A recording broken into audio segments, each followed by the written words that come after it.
Hi viewers, சூப்பரான update friends. இன்னும் காவேரி விஜய் எப்போ தான் ஒன்று சேருவாங்கன்னு சொல்லிட்டு ரசிகர்கள் எல்லாம் ஆர்வமாக காத்திருக்காங்க. கண்டிப்பாங்க நெக்ஸ்ட் வீக் பார்த்தீங்கன்னா இதுக்கான எபிசோடு வந்துருச்சுன்னு சொல்லலாம். ஏன்னா இந்த சீரியலும் இந்த மந்தோட க்ளோஸ் ஆக போகுது. ஃபைனல் எபிசோடும் வரப்போகுது ஃப்ரெண்ட்ஸ். அது மட்டும் இல்லாமல் பார்த்தீங்கன்னா காவேரிக்கு எப்போ சுயநினைவு வரும்னு பார்த்தா விஜயோட ஃபோட்டோவை சமீபத்தில் பார்த்துறாங்க. அதாவது விஜயோட ஃபோட்டோஸை ரெண்டு பேருக்கும் காவேரிக்கும் விஜய்க்கும் கல்யாணம் ஆன மாதிரி ஃபோட்டோஸை பார்த்துறாங்க.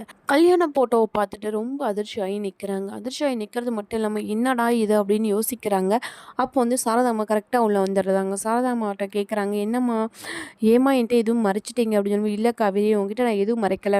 அந்த தம்பி தான் உன்னோட நீ இப்போ நினைக்கிற பார்த்தியா, உன் தம்பி தான் உன்னோட உயிர். அது மட்டும் இல்லாமல் அந்த பொண்ணு தான் உன்னோட பொண்ணுன்னு சொல்கிறாங்க. என்னம்மா சொல்கிற, இது கூட எனக்கு தெரியாமல் இருந்திருக்கேனா, எவ்வளோ பெரிய பாவம் பண்ணியிருக்கேன், ஏம்மா இது கூட எனக்கு ஞாபகம் இல்லாமல் இருக்கேன்னு சொல்லும்போது, இல்லை காவேரி, இதெல்லாம் இப்போ சொல்கிறதுக்கான நேரம் இல்லை, இது உன்னோட வாழ்க்கை காவேரின்னு சொல்லி சாரதாம்மா சொல்லிடுறாங்க. இந்த எபிசோடு எத்தனை பேர் சீக்கிரமே வரும்னு சொல்லி எதிர்பார்க்குறவங்க அவங்க கண்டிப்பாக லைக் பண்ணிட்டு பாருங்கள் ஃப்ரெண்ட்ஸ். நம்ம சேனலை சப்ஸ்கிரைப் பண்ணிட்டு பாருங்கள்.